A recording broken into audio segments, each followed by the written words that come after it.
Hey guys, Kyle here. So, just before the show starts, I wanted to mention our Patreon. You can pay us $1 a month as a thank you, as a tip. You can pay $2 a month to get access to one of our bonus content shows, episodes 2 days early, and a secret Discord chat where all of our Patreon donors get to go and hang out and talk with us directly. Then there's a $5 tier that you can donate to get access to a whole bunch more content. We have multiple bonus episodes on there. So please check it out. Patreon.com/itgetsweird. We don't advertise, we don't make money. So check it out and throw some money if you think that would be cool. Thanks.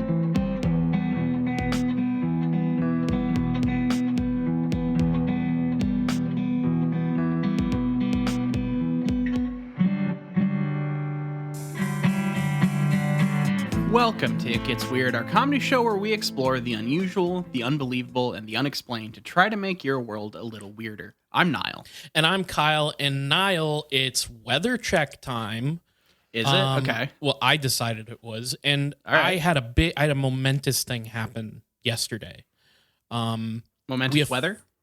In a sense, yes. I officially pulled out the duvet and the down comforter and put it on my bed. Are you just like a sheet person during the summer? I mean, yeah. So I have a weighted blanket and another regular blanket and then sheets and then a down comforter.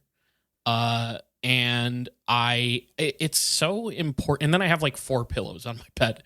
It's so important to me to have a bunch of soft things to throw myself onto. And that goes doubly so in the colder months, which we have officially entered. So, weather check, is it fucking chilly where you are or what? I took the chance of you explaining your bed situation to refresh my weather app for the most up-to-date information. And it looks like we're trending at about 41 degrees here where I live. So it is chilly. I did go out and meet Jules at the bus station when she got off work, and I was in a hoodie, and I was a little cold, but walking warmed me up nicely. So we're in that era, that weather right now. That's how I've been feeling. I've been busting out. I recently bought. I'm so soft this winter. Like I bought a hoodie for myself because all my other hoodies are kind of like falling apart. I was like, you know what? It's time. I need a new hoodie. This is I don't know what the fuck this material is, but it is the softest hoodie I've ever owned in my entire life. Oh, okay. And which is funny because the logo on it is actually for the noisy, harsh band The Locust. All right. Now, was this like a 31G Direct, or was this like, no. Do you go on Redbubble for this shit? No. This was on some website that has like a bunch of like Screamo metalcore merch stuff on it. And but it wasn't 31G. I don't know. Oh, I might know what you're talking about. It's the same people who. It's the same people who. Let me put it this way. I put in the order for the hoodie and also got a discounted page 99 shirt. So hey, that's look. Okay, actually, they're not the one that came back. Orchid is the one that has a couple shows now. Oh, really? Orchid is playing in like Philadelphia in like a week or some shit. Maybe it's later than that. I don't remember when it is exactly, but Orchid is playing some shows for the first time in quite a while, and I almost tried to look into how to get to one of them.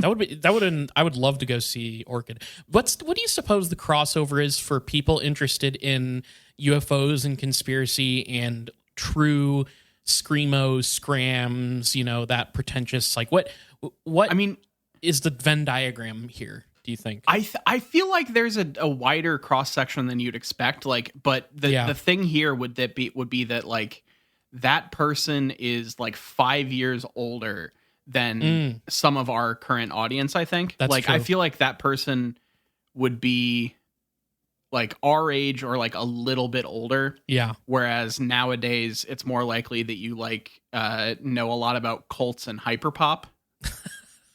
I think. Yeah. No, hey, true scrams, true emo heads out there, shoot us an email. You have to do the whole copy pasta now since you said true scrams. I don't even remember. Real emotional hardcore. Only encompasses I forget the whole thing. I Midwest emos, indie rock, whatever the fuck whatever it is. Which Man, can I actually one more tiny little thing, Nile? I had a dream about Yeah. Jay Mascis last night. Interesting. And I don't know Okay. why. He like was at a small music store, played a solo show for about 5 minutes and then left. That- In my dream, and I don't know why I had this dream. It was very weird, but I like the idea of Jay Mascis just like walking into a coffee shop with a guitar and just like playing for 5 minutes and then leaving without saying a word. there's Like, the photo of Jay Mascis at like a car dealership where like Yeah. the guy's like, oh, Jay Mascis came in to buy a Toyota Prius today. We were so starstruck. yeah. Obviously, like the guy that worked there just happened to be a fan and convinced his boss that this guy was famous enough to cut a deal in return for Instagram So funny. promo. I loved that image. That's praxis. Yes, Get your favorite like mid-tier rock person a discount at your job. Please. That's really the most we can do. So he went from car dealership to my dreams last night, and I could not possibly tell you why. Hey, normally you get out of your dreams and into your car, but like that's So true.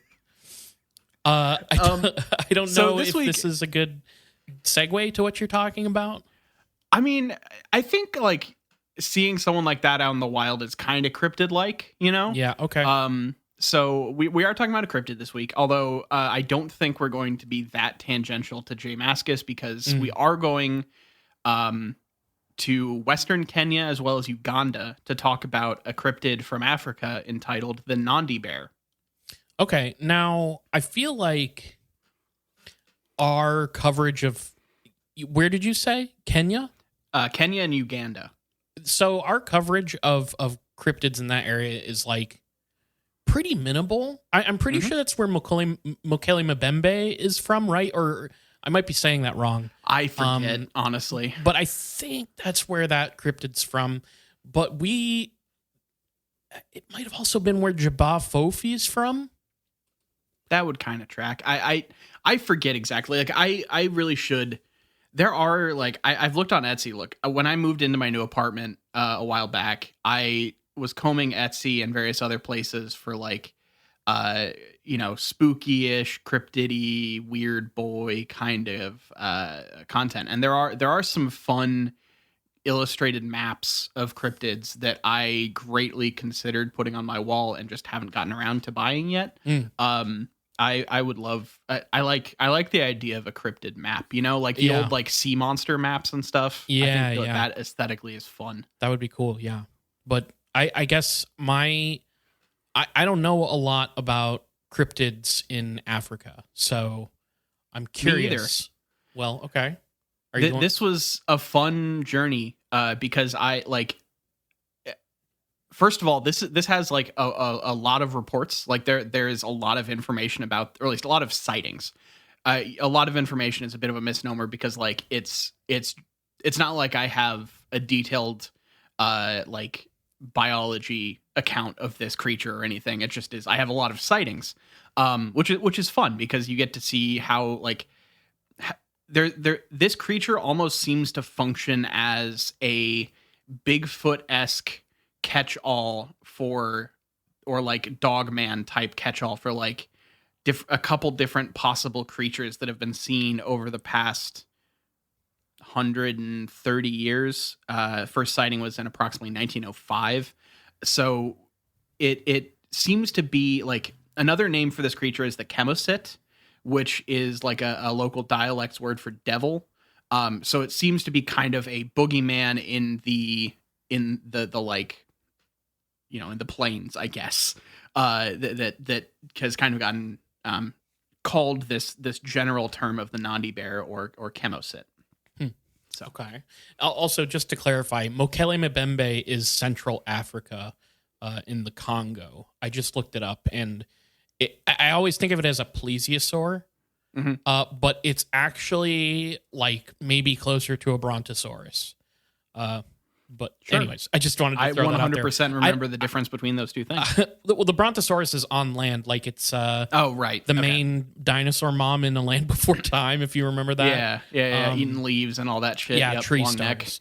The long neck, yes, that's right. And then the plesiosaur would be in the water. But Right. Plesiosaur is your Nessie. Okay. I'm Yeah, guessing yeah, yeah. this is not like a dinosaur one, although I No. think that's like the most famous thing out of Africa as far as cryptids go. But I don't know. This one's completely new to me. So There is some, like, we'll get into what people think this thing is, and there are a bunch of different theories, one of which includes like a prehistoric animal that is still around, okay. But it's not like a dinosaur. This is a furred creature, much more, hence the bear moniker. Which, Right. The idea of the bear, even if there are certain times throughout the sightings that it takes a different shape that isn't quite bear-like, but because it got called bear very early, that kind of has stuck with it over the years, even if not all the sightings claim it to be explicitly bear-like. Now, can I see if I can call a shot here?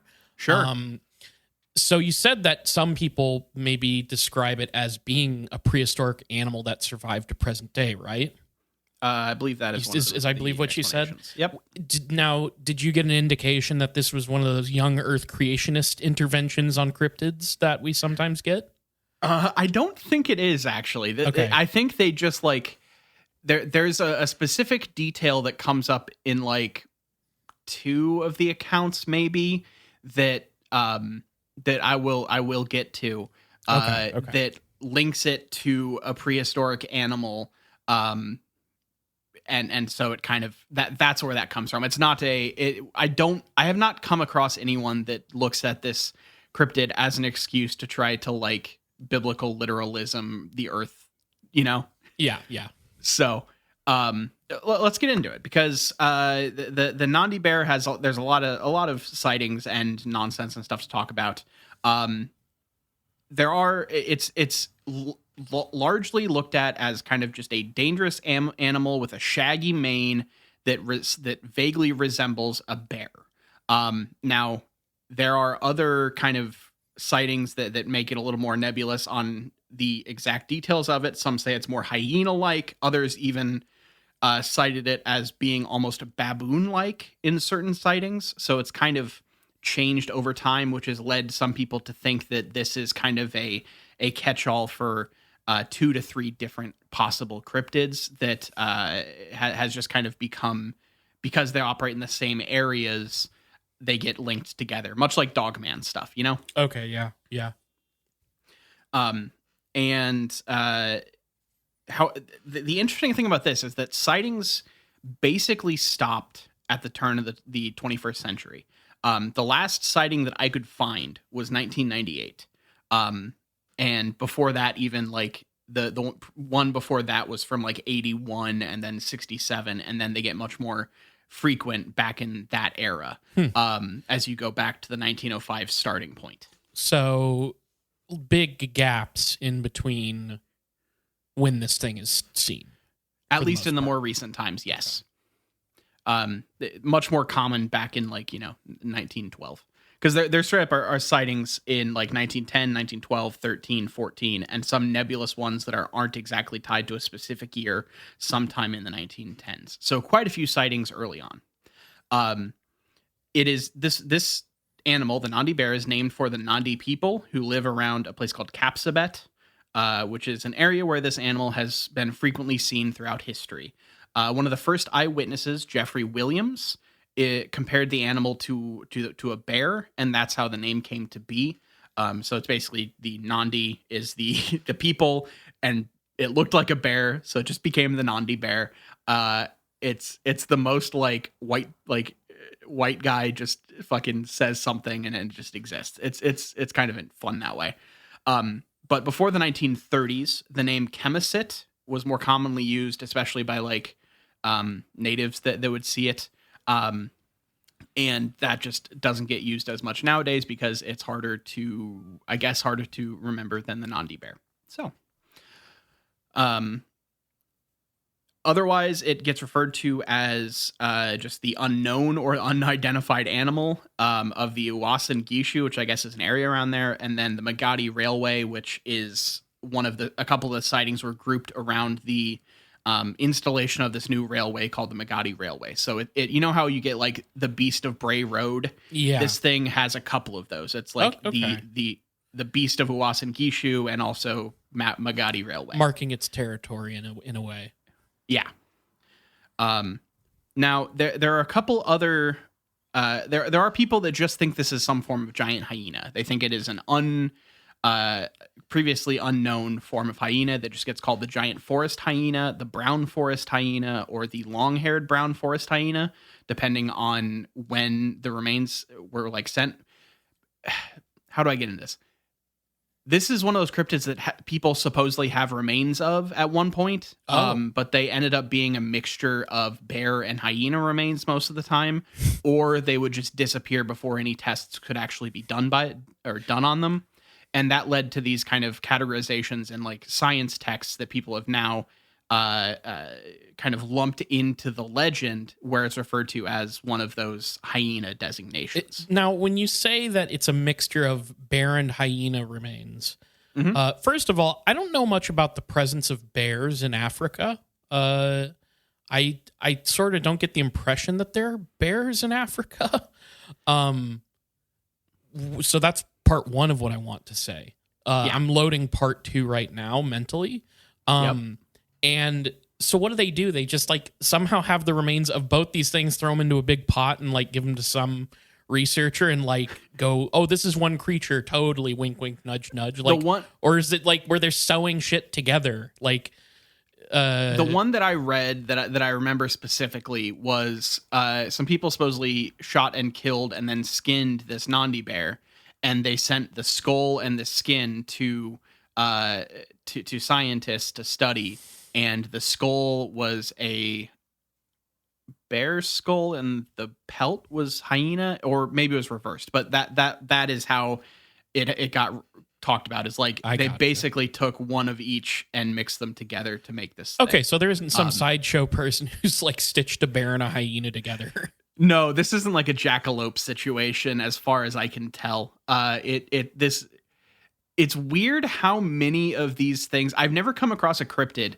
that has more stories about it being captured and or killed with less physical like actual evidence than this one. Like there's just like a run in the like 20s and 30s where people are just fucking killing these things, and yet we've nothing. There's just nothing. Yeah. So yeah, that's all the name stuff. So there's a guy that has done some research on this creature named Bernard Heuvelmans. Oh, I know Bernard Heuvelmans, but go ahead.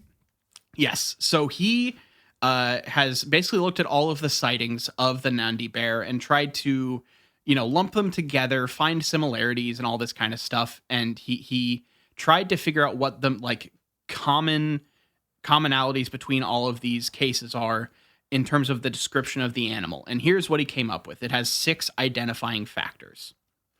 The first one is a thick, stocky body. 2 is high withers with a sloping back, which withers I think are like the back haunches, if I remember correctly. Then 3 is forequarters covered with thick fur, with hindquarters smoother and more bare. That's lacking fur, not BEAR. Okay. And then 4 is a long, rather pointed snout. 5 is small ears, and 6 is no visible tail, with an overall color of being tawny or dark brown. So this is like the most kind of basic, vague description that will encompass the most sightings, if that makes sense. There are ones where it is more baboon-like I mentioned. There's ones that kind of lie outside of this, but that's kind of the commonality. Now, I did mention one thing earlier about a detail in certain accounts that links it with a prehistorical being. So let's talk about that real quick. There's a book called They Call Me Mama Daktari from 1997. Whoa, okay. Written by Anne Spory, who recounts, this is directly from the book. One of my friends, Jose Baradel, lived at the top of Old Joro Orik at some 9,000 feet. She and her sister Mary were riding one day to Gilgil. They were descending a wide slope when they came upon a creature they had never seen before. It was hairy and looked like a small bear, young, clumsy, and frightened. The two women were struck by its extraordinary rolling gait. When it moved, it seems as if it were mounted on ball bearings. It had a short tail, and its back came up to about the bottom of Jose's stirrups.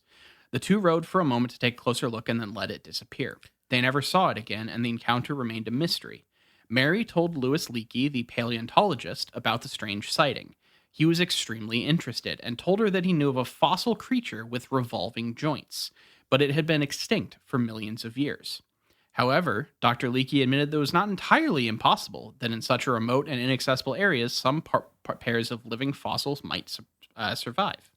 So this is the rolling joints thing is something that gets mentioned here that is linked to a prehistoric creature named the Calicothere, I believe, which was basically a like kind of prehistoric hyena kind of looking thing. Okay. I'm trying really hard to like visualize how this thing moves based on that description. It's troublesome to me. Like it's on ball bearings. It's like it like they kind of like slide. It's almost like you're just looking at like a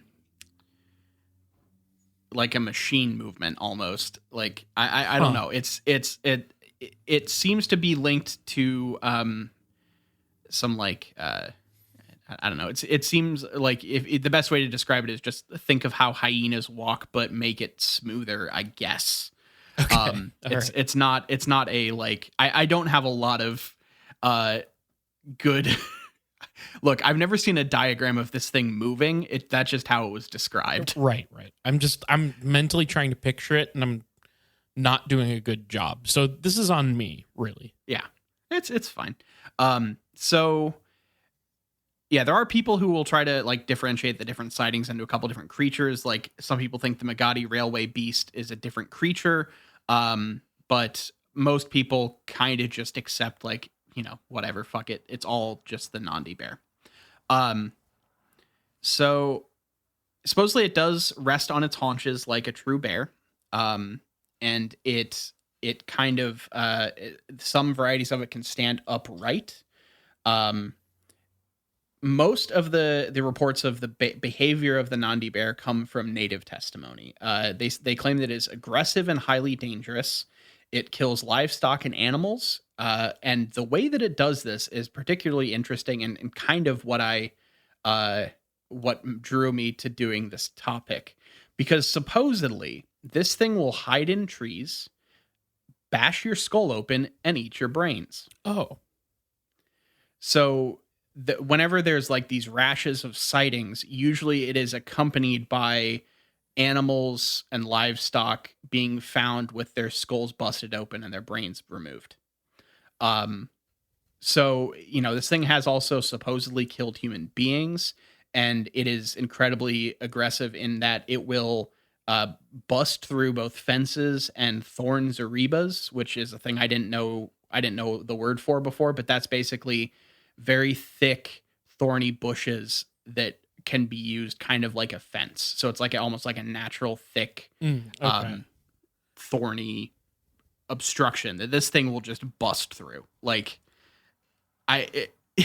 this thing is kind of the like perfect boogeyman for living on the plains in Africa, because all of the defenses you have and like everything you're used to, this thing is just like, nope, I'm going to bust through your defenses, go up in a tree, crack your skull open, and just scoop your brains out. Put a fucking straw in your brain and suck that shit down. Yeah. You know, I did just look up an image of this thing because I kind of wanted to get a good visual of it. And I saw, you know how like there's a series of cryptid like cards, like trading cards? Yeah. Did you see the one for the Nandi Bears? I have not. No. Okay. I didn't look it up. I'm not going to say... This is the card game that Garrett bought some of, No, right? No. It's like profile cards. You know, okay. Like there will be different profile cards for a bunch of different cryptids. And it comes up when you like look into cryptids, but it's like not every cryptid gets a card. I don't actually know what these are from, and I should maybe figure that out. But suffice to say, it has an interesting description, and I don't want because it's another deviation of the Nandi Bear. Go Uh, for it. What? Let me see if I know where it came from. well, it says here that some reports say that Nandi bears have one eye in the middle of their head like a cyclops. Did you run into that? I think I saw that mentioned somewhere. Like that is not the Let standard. me I'll tell you that much. let me That send is. you this image because you'll probably understand. Like, I sent it to you. These are the cards I'm talking about. There's like these. I don't know what they are, but they're like they look like they're from like the 90s. And yeah, there's like a whole series of them, but I have no idea where they come from. But they're like these profile cards for cryptids. Yeah, I have seen these around. I feel like I found some of these really early on. I remember looking at like the Mothman one and like it was a thing that I found and it was one of those I think I like printed off a couple of them really early in doing the podcast back when I tried to have Yeah, like physical notes for like 3 weeks. Um yeah, those things are cool. I It's a really fun like them. little summary. Yeah, so the single eye thing I think comes from like I didn't come across that a lot. Like it is a kind of aberration case. You know, it's not the Yeah, norm as far as I can tell. Um, so uh, it supposedly also has a terrifying howl or moaning call, as it's described. So there's also like an auditory content to like the spookiness of this thing. And the there's a guy that has a sighting that we'll talk about in more detail in a little bit, but his name's Captain Hitchens, and he is the one that kind of described the call along with the way that it will wait in trees near roads to try to like lure travelers and then rip their heads open. And he also claims that it takes away women's washing clothes, so that women will like basically like it will attack women who are trying to wash clothes in the river, to the point where supposedly some native people don't want to go down to the river without like armed escorts. now that's Um, interesting because I feel like this isn't the first time I've heard the theme of washing clothes in a body of water is like discouraged by the presence of a cryptid. So it makes me think if maybe there's like a more folkloric like warning of telling stories of like you know what I'm saying? Like yeah, I mean, I feel like you hear that also with like in like the in America with like witches and stuff, where yeah. if the women go off by themselves, they're going to be lured into these witch covens and shit. Like there's this weird cultural fear of women doing anything, but more notably like going away to like a river to wash clothes. Yeah. I think that make people just like make up the boogeyman to steal them away, you know? Yeah, yeah. So yeah, this thing supposedly the Zaribas thing where it busts through these like 6 foot thick thorny walls. Supposedly that's a thing that even like lions and leopards are unable to do. Like that those are normally a very good defense for like anything in this area, and these things are supposedly just like Kool-Aid manning through that shit and coming at you. This thing is pretty commonly referred to as a nocturnal animal. So you're not really going to get a lot of sightings during the day. There have been a couple sightings during the morning, mostly.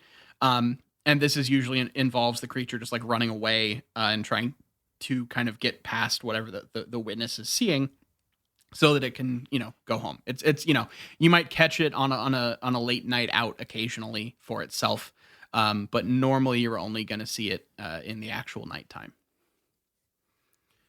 So no one like I haven't found a good thing about like where this thing came. Like there's no I didn't find like a it there like how Mothman comes from the chemical plant next to the nature preserve, how they're Right. like those two things met in kind of a fun way and made the Mothman supposedly. I didn't find anything like that for this creature. I just found like, it's mostly people think that it's something else. There is a fun theory involving witch doctors, which we'll get to in a little bit later. But for now, let's talk about some sightings, because I think that some of the sightings are kind of interesting. I want to start basically where it all began in 1905 because why not? Why not start with the first big sighting?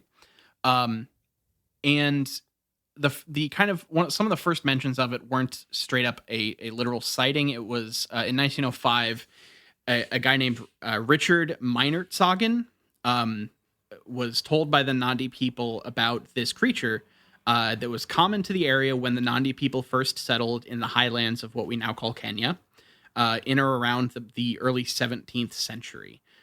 Supposedly, it was almost driven to extinction by an epidemic at the end of the 19th century, which decimated the populations of this thing, along with another supposed cryptid called the giant forest hog, was also supposedly almost driven to extinction by this same plague or epidemic.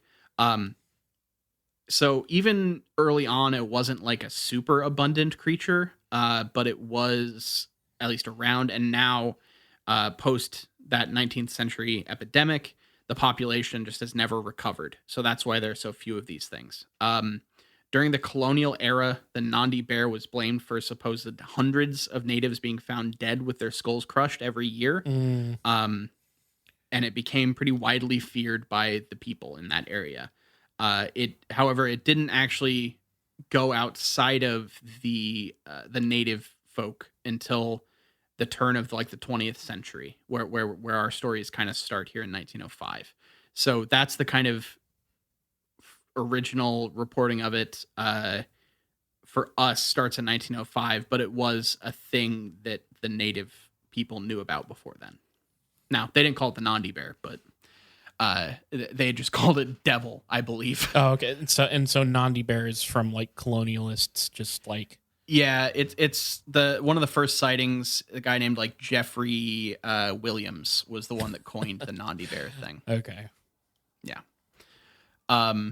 So one of these first accounts was the guy Captain Hitchens, and he wrote some of this stuff in one of his, I think, like a journal. One of the best accounts is that of Major Braithwaite and Mr. C. Kenneth Archer, two well-known Kenyan colonists whose experience and word are not lightly to be imputed in such matters. They saw the animal in grass and scrub and took it for a lioness. Later, a side view of its head gave the impression of a snout, the head being very large while the beast stood very high forward, 4 foot 3 inches to 4 foot 6 inches at the shoulder. The back, they say, sloped steeply to the hindquarters, and the animal moved with a shambling gait, which can best be compared with the shuffle of a bear. The coat was thick and dark and brown in color. Finally, the beast broke into a shambling trot and made for a belt of trees near the river where it was lost. So a lot of the early ones are just like that, like where they just see the creature, describe it, and then it runs away. How did they know it wasn't an actual lion with like a broken nose? I mean, they don't for sure. It like that's the fun thing about any of this is like the most commonly viewed explanation for all of this is just mistaken animal, as is pretty common. But in this case, they know it because they have seen lionesses before, I guess, and they can't be wrong because they're not native. They're white. So, there's this kind of wild story that I don't have a date for, but it has to be around the like 1905-ish area because the date that we have is that it was before 1912, where the Nandi climbed onto the roof of a native's hut and broke through and just murdered everyone inside. Oh God! Like as a response, the people of the village circled around and burned down the hut with the animal inside.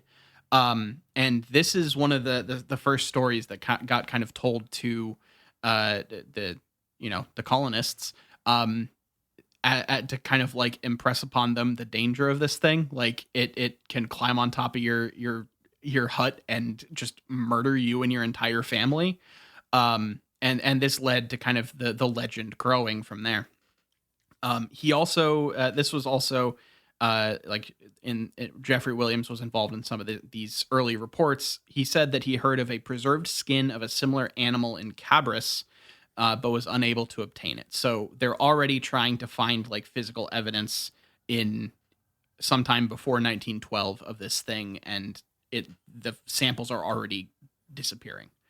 There was a rumor heard by a guy named C.W. Hobley that a Nandi bear had been shot by a boer who left the carcass but then couldn't find it again.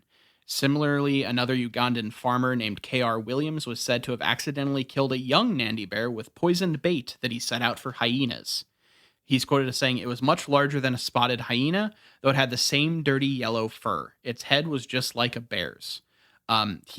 After finding this thing in the trap, he went to go get a knife to try to skin the carcass off. But by the time he came back, the whole body had been dragged off by what he assumed was hyenas. So even early on, we have these things where these creatures are getting killed and the bodies are just always something happens that we don't have actual anything. Like normally that kind of stuff starts once like science has progressed further. Like I feel like that's a common thing now with like Bigfoot remains and stuff that people supposedly have is they always disappear. Yeah. But like this feels early for that to me in a weird way that I got kind of hung up on when I was researching. I mean, but the thing is with like a lot of the quote unquote disappearing evidence is like in a lot of cases there wasn't ever actually evidence. Yeah, of course. But I mean, I don't know. Is there like a way to confirm that people had this stuff, or no? Is it? So it's unfortunately stories, not. Right? Like these are all just stories. Yeah. But they're fun because another one is one of the Nandi people claimed that he shot a Nandi bear with a poisoned arrow in the forest, and then so.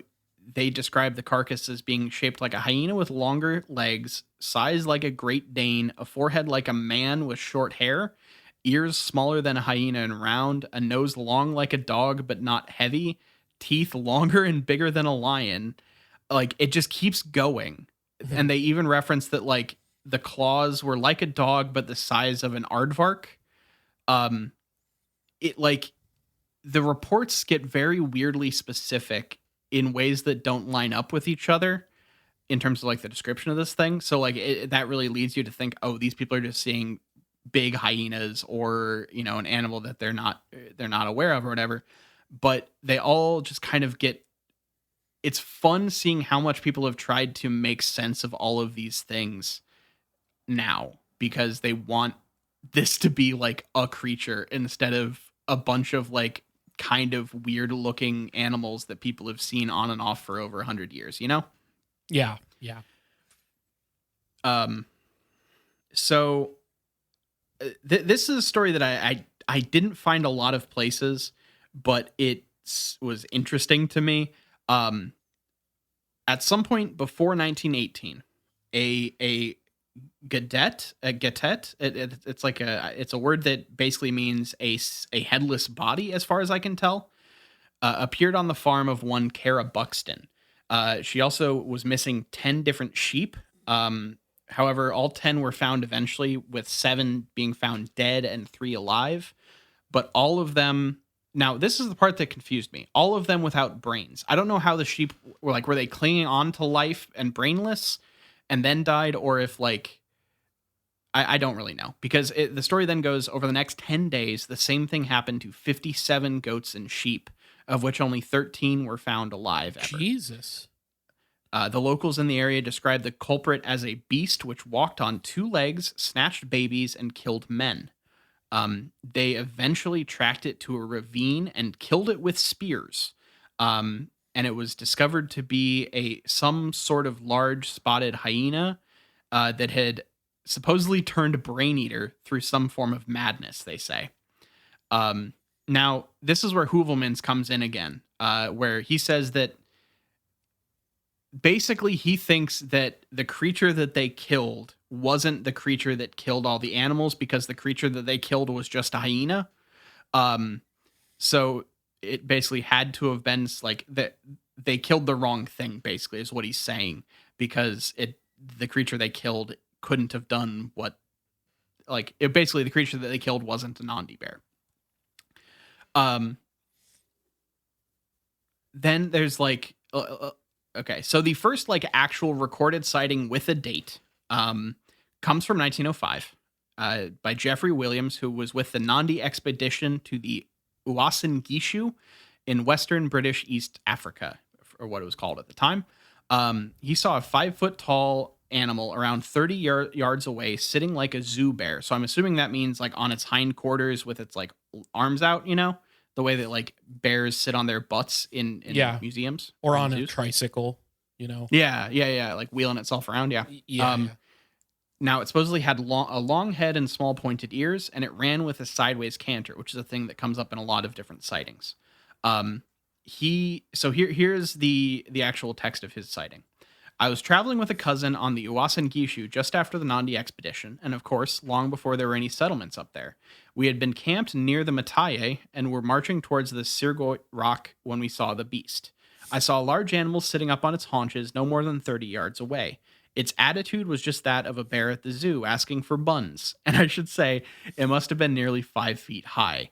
Before we had time to do anything, it dropped forward and shambled away towards the Sirgoy with what my cousin always described as a sort of sideways canter. I snatched my rifle and took a snapshot at it as it was disappearing among the rocks, and though I missed it, it stopped and turned its head round to look at us.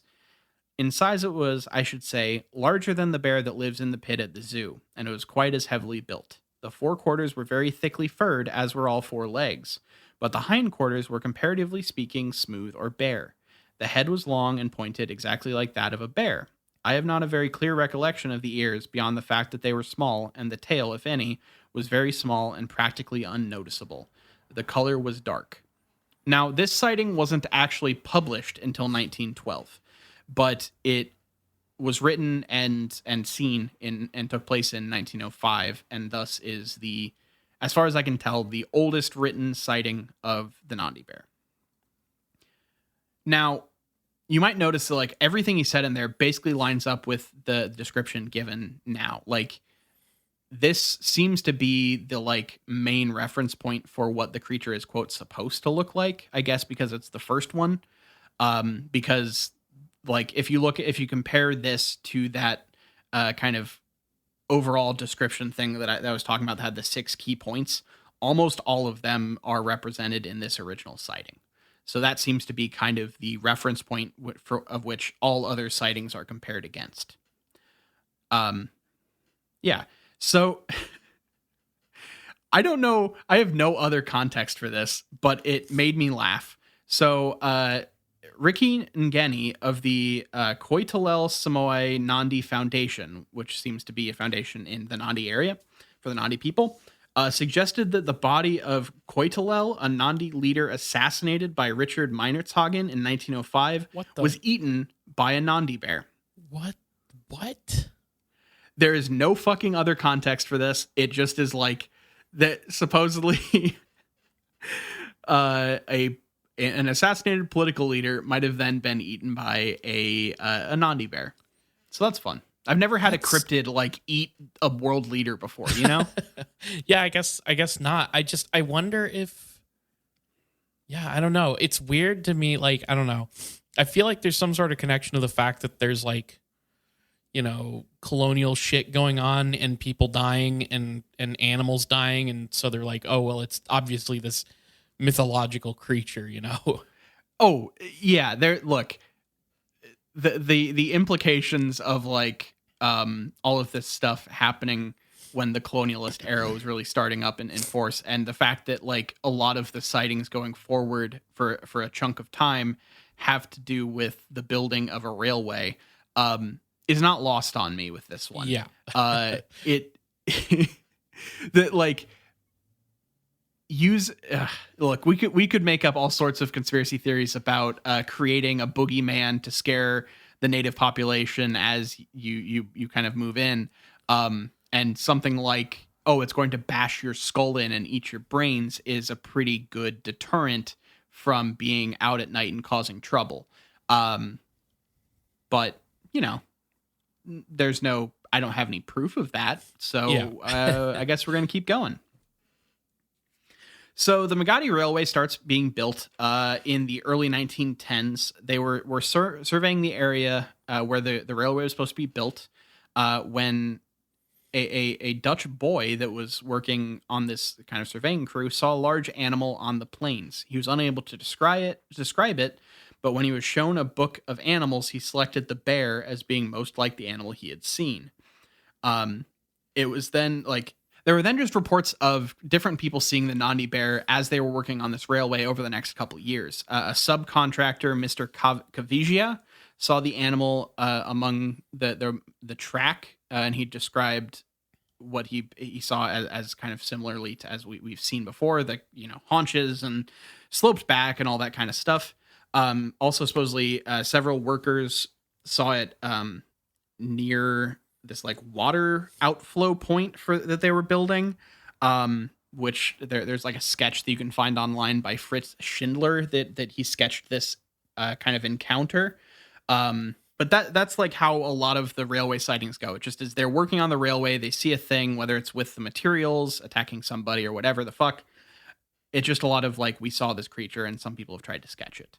The other place that this thing shows up a couple times is with like military camps. A Major Tolson in 1912 encountered a long-haired black beast on the Owassen Gishu, which had just attempted to raid his camp's kitchen. So he described this encounter to anthropologist C.W. Hobley this way.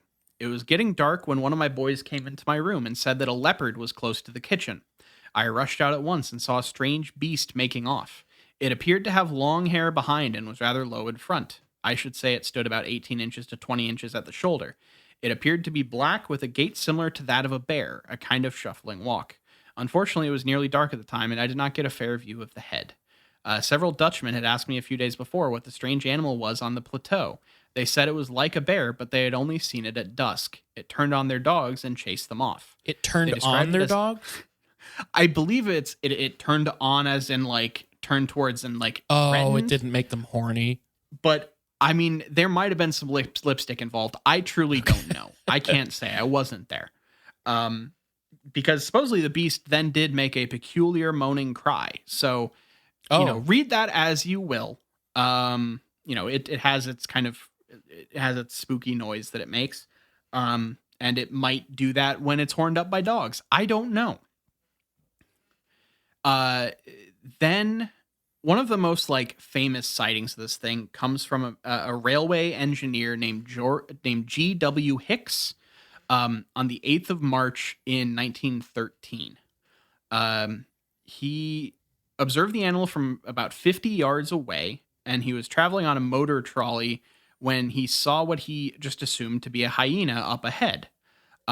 He kind of wondered why a hyena would be out so late in the morning, and so he decided to look a little closer. And he said, it was almost on the line when I first saw it, and at that time it had already seen me and was making off at a right angle to the line. As I got closer to the animal, I saw it was not a hyena. At first I saw it nearly broadside on. It then looked about as high as a lion.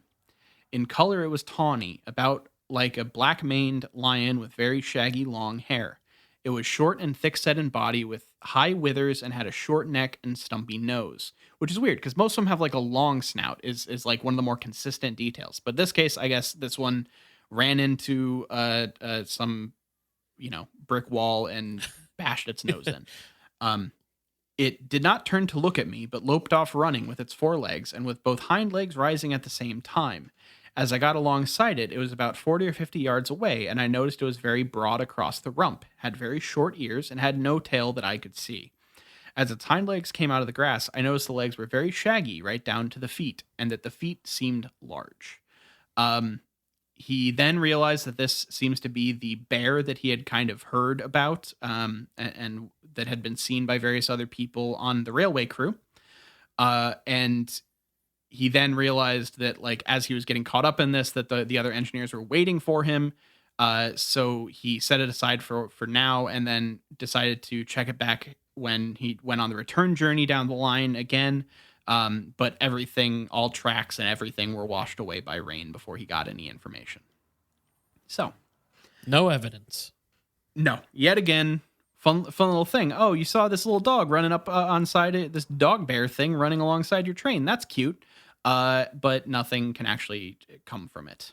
Um, yeah, I like there are a bunch more sightings. One of which involves like them shooting to death this beast with like arrows and stuff. Like there are quite a few instances of groups of people killing these things, but none of it ever leads to any like actual physical evidence. Now, a lot of it that's because these sightings were from like 100 years ago, so they didn't really know, like they didn't really think to keep all of these things preserved as heavily. Sure. Um, but it is kind of unfortunate.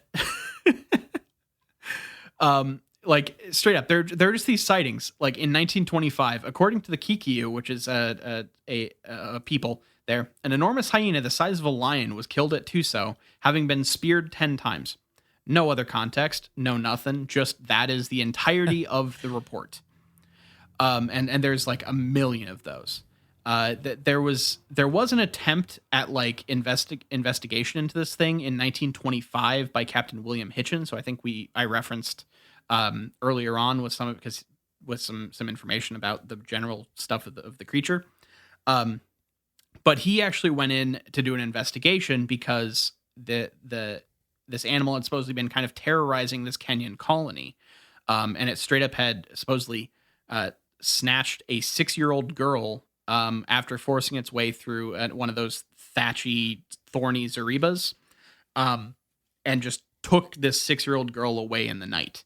And during the night, this captain's tent was attacked by something which both roared loudly and then carried off his pet dog. So yet again, we unfortunately do have Oh no. some. They never found his broke our dog, streak. unfortunately.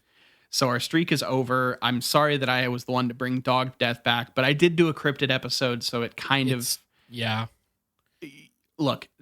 There are certain types of conspiracy theory stuff or weird stuff. I guess this isn't conspiracy theory. That you're just more likely to find that in, and cryptids is definitely one of those things. Yeah. So, yeah, he describes like the noise as demonic and stuff that this thing makes. Like it seems like a pretty scary. Like if you're just in a tent and you hear this thing outside the tent, I can see it being absolutely fucking terrifying, especially if you're aware that it is supposed to be able to like bash your head in and eat your brains, So, okay, yeah, here it is. So in 1936, this is the one that actually got sent to the Natural History Museum in London, but everything involved with it just disappeared. So it was a Kenyan settler named Jesse R. Coop shot a, quote, huge lynx-like creature whilst hunting in the Mau forest. It was then kind of taken in, and they took the skin and the skull and sent it to the Natural History Museum in London, which then lost it or it disappeared along the way. Basically, they never got to actually study the thing. So this is the first case of it actually being sent to a museum. Then there are a couple more sightings throughout the like 50s and 60s. None of them super intriguing or anything. They're just kind of more of the same. They eventually, the next one of kind of consequence is 1962, because the father of a hunter named Jamie McLeod shot one of these creatures, and he actually kind of did a bunch of notes on the animal and everything, and the account made its way to one Carl Schuker. So this is where he comes into the thing, and we get like a straight up just cryptozoologist researching the creature starting in 1962. So that's where, like, in terms of people doing actual research as an attempt of like classifying this as a cryptid, that's kind of where this starts. Right. Before that, they're just kind of doing like basic natural history, like, we're in biology before then. Now we're in cryptozoology starting in the 60s. So, there's some more sightings in like after 1967. There aren't a lot more sightings. There were two in 1967, then nothing again until 1981, and then the last sighting was 98. Now there might be like a scattered, like a thing that I do find when I say stuff like that is there are times where if you're on like the cryptid wiki or whatever, people in the comments will be like, oh, my aunt saw this like in 2014. I don't consider that as much of a sighting because it hasn't been like archived with stuff. I didn't find any of that with this thing, but it might exist. There might be someone who thinks they saw this thing like 2 years ago. But in terms of large scale sightings that have been recorded and analyzed, they kind of stop in 1998. And I don't exactly know why. Huh. So outside of that, let's talk a little bit about theories of what this thing might actually be. Because it varies.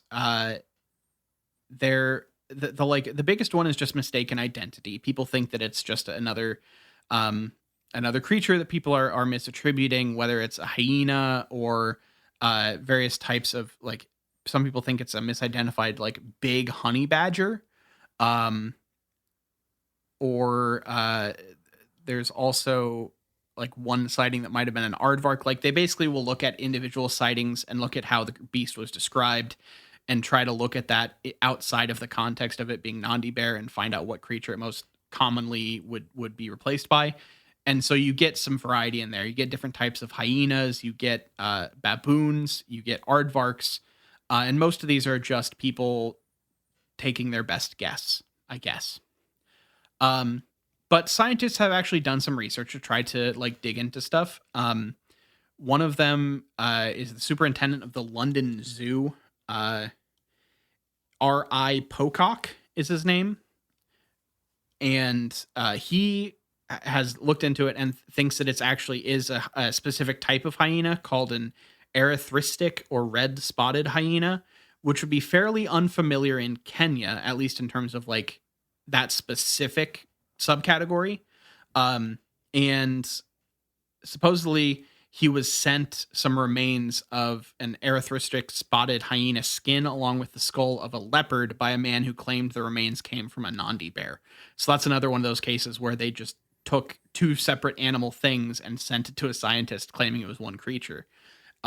So he thinks that basically like the erythristic spotted hyena is different enough that the locals would be confused by it, at least at this time period, and unfamiliar enough in the area that it would be kind of it could still have gotten there, but it would be strange in the area and people would be kind of thrown by it, you know? Now, Captain Hitchens, who is one of the guys we talked about in the sightings, the early sightings, wrote that hyenas are so common around African villagers that a villager confusing one with a Nandi bear would be like an Englishman confusing a rabbit with a fox, which I honestly think is a pretty decent point.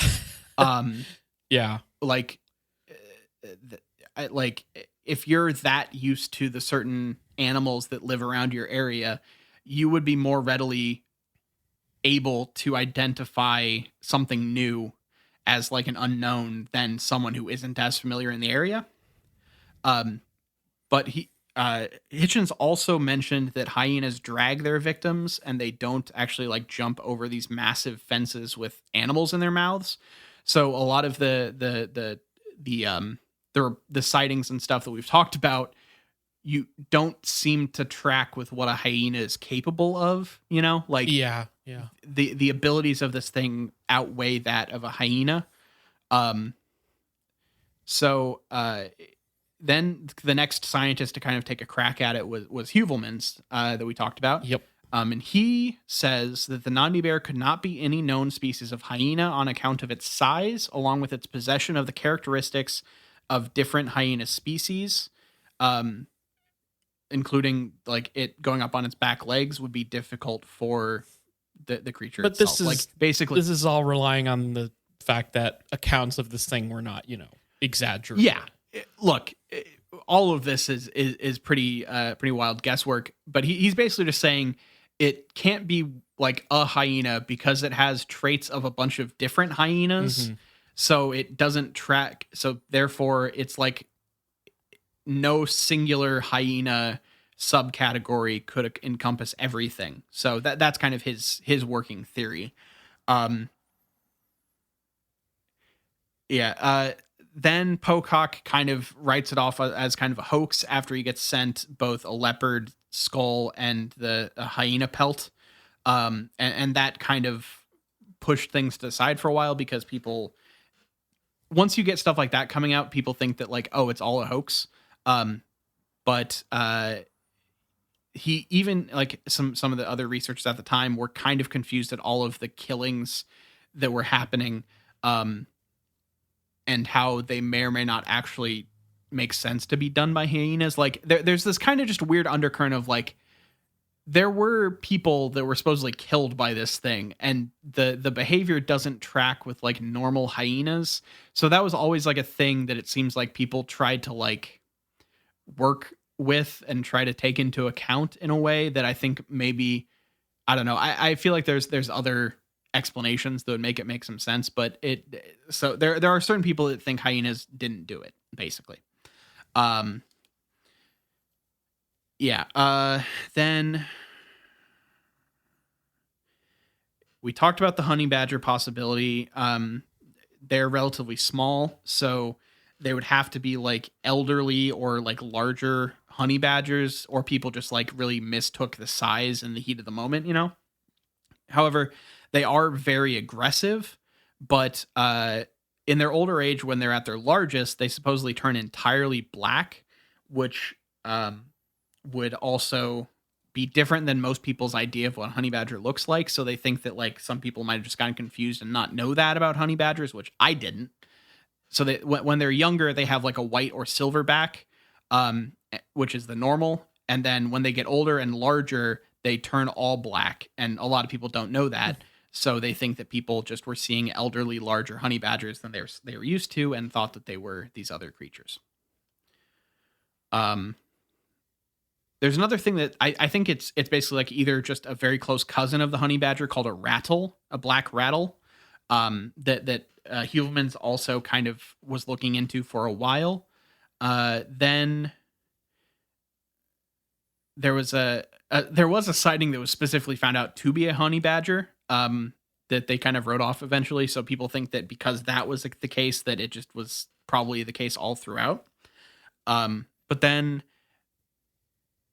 oh, there were these tracks found near the Magadi Railway at one point, and Heuvelmans noted that the tracks found by the railroad tracks resembled what happens if you overlaid two rattle or honey badger feet tracks on top of one another in a specific way.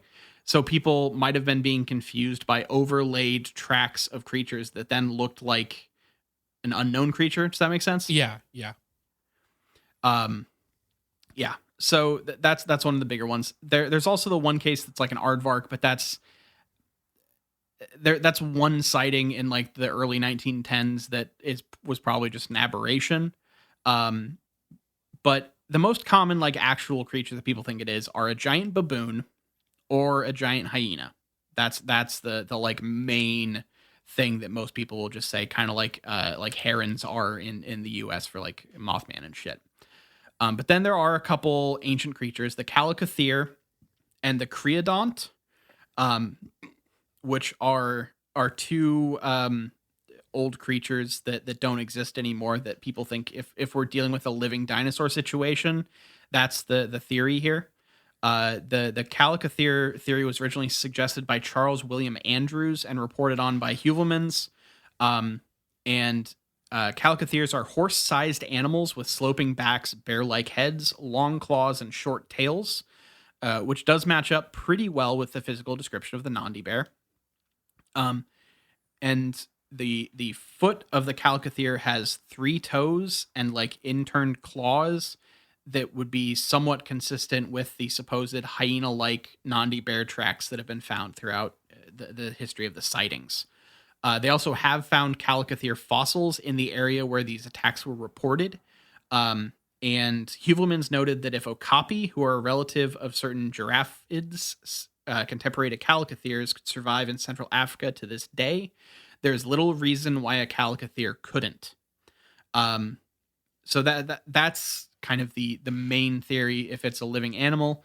Then the other is the Creodont, which is a bear-like bone-crushing predator. It looks kind of like lion-y to me, but it supposedly is more like a bear.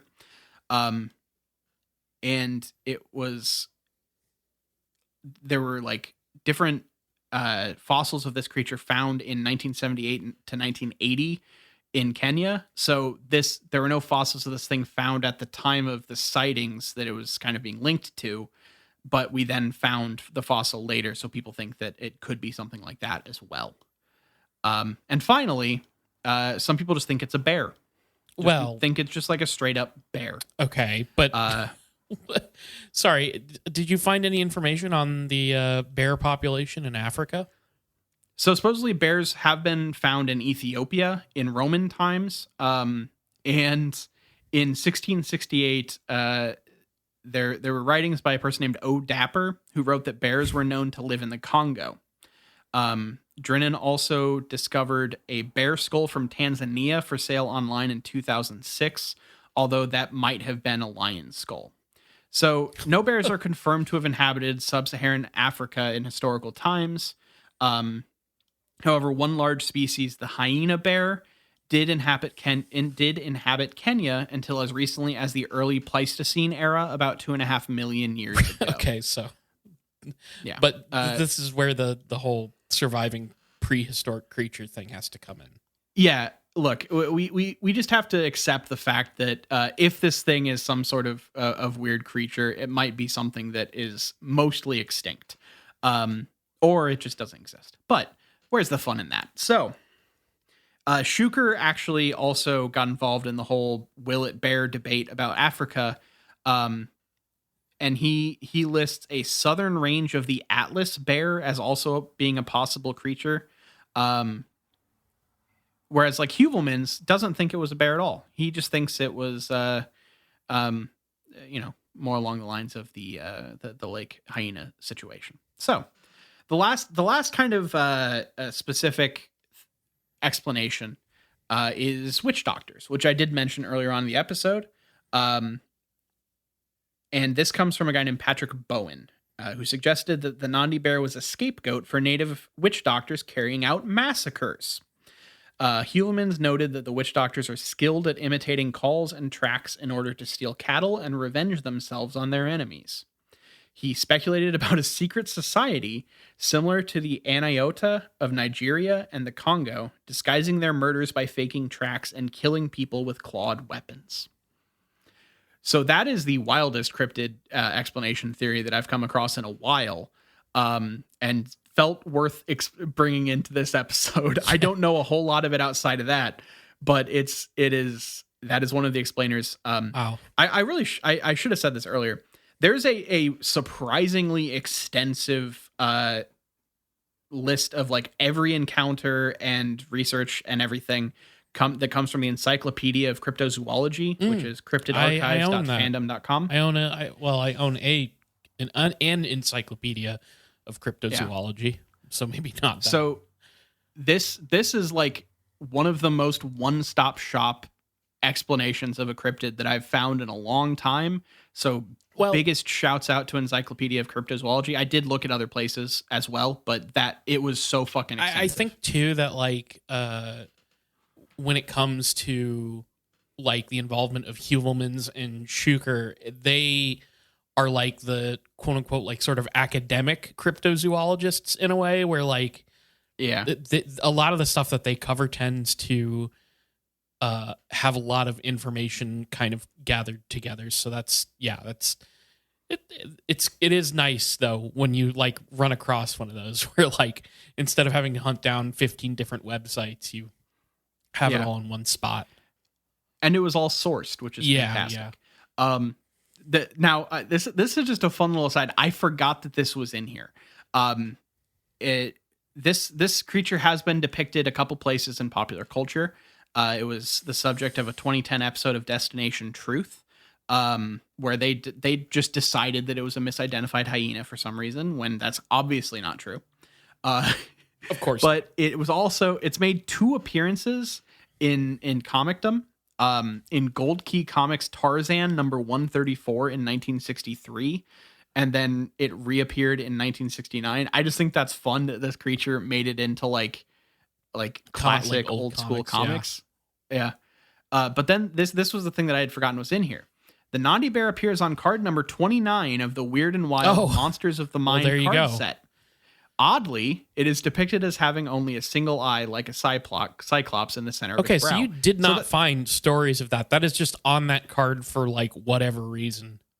That was a weird artistic choice they made. It might be based on some source that I just didn't come across, but I did not really find a lot of precedent for it being a cyclops. That's so weird. So yeah. Also, this is a creature, the chemist under the name Chemicit. It's a creature in Pathfinder. Oh, okay. If you want to make a Pathfinder game and use this as a creature, be wary of huts, because we know that those are not effective in against this creature. So that's most of what I've got here about the Chemicit, the Nandi Bear, whatever you want to call it. Just don't call it late for dinner, because when it gets hungry, it will eat your brains. So I guess that will bring us to a big question, Kyle. Hit me with it.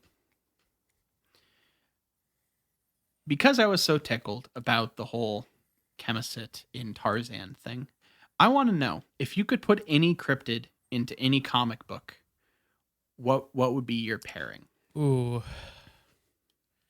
I have one if you want. And I don't normally get into this kind of shit on the podcast in this depth, but I figure this is a good example, a good case for me to do so. Yeah.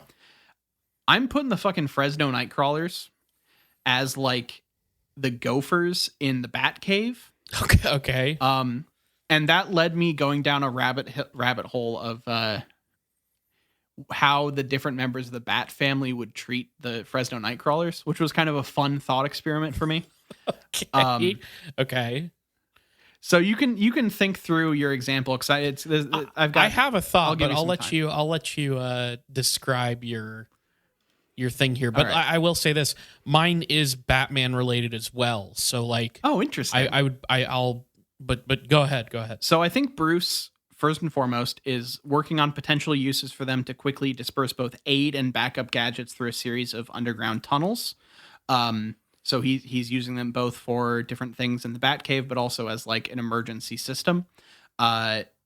Damien gets weirdly friendly with them and yells at people who doesn't treat them with respect.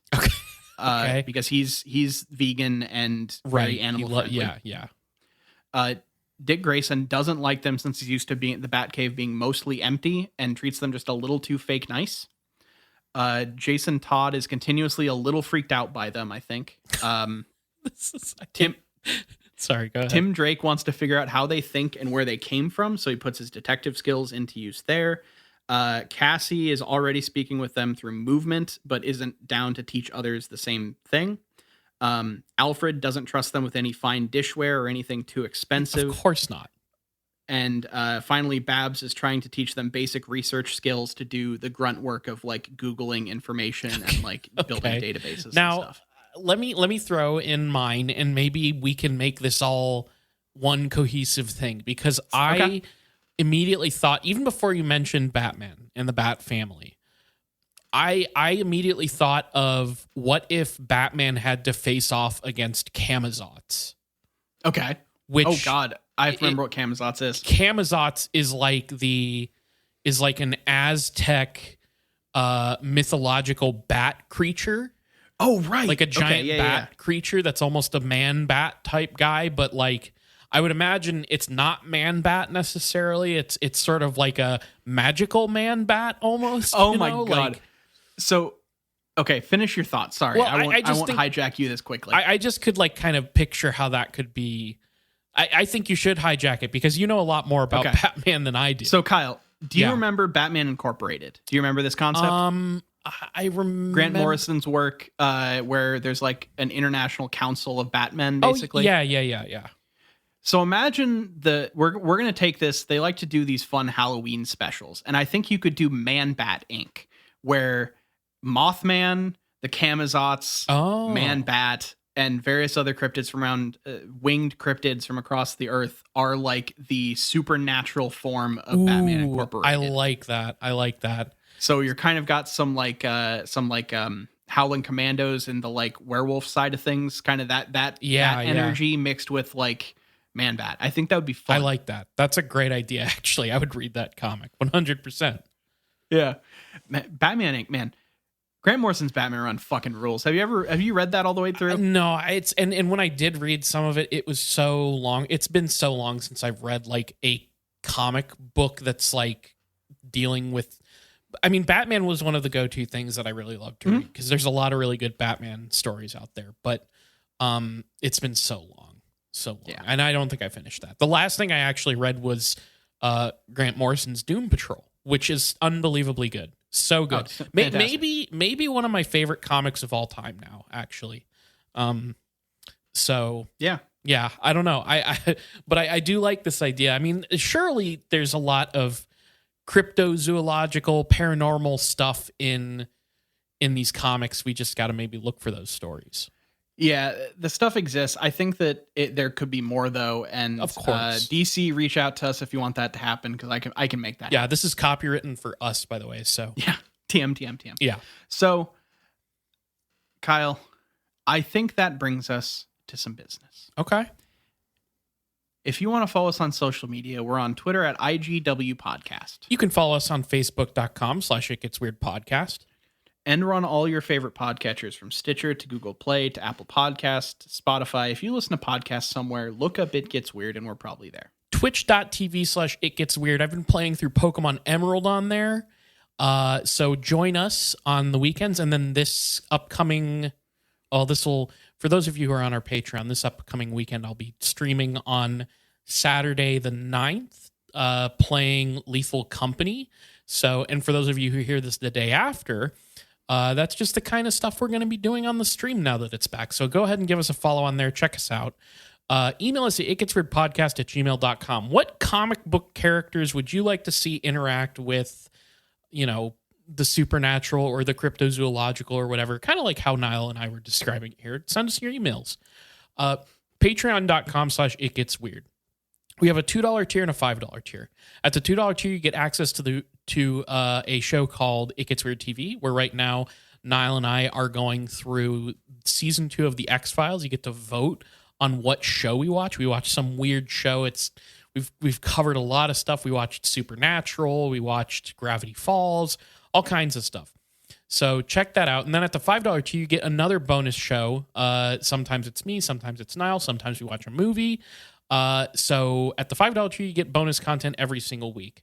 Whether you donate to the $2 tier or the $5 tier, you get access to the main shows 2 days early on Friday instead of Sunday. And you get access to the Discord where we're hanging out, chatting all the time. You can speak to us directly there as well.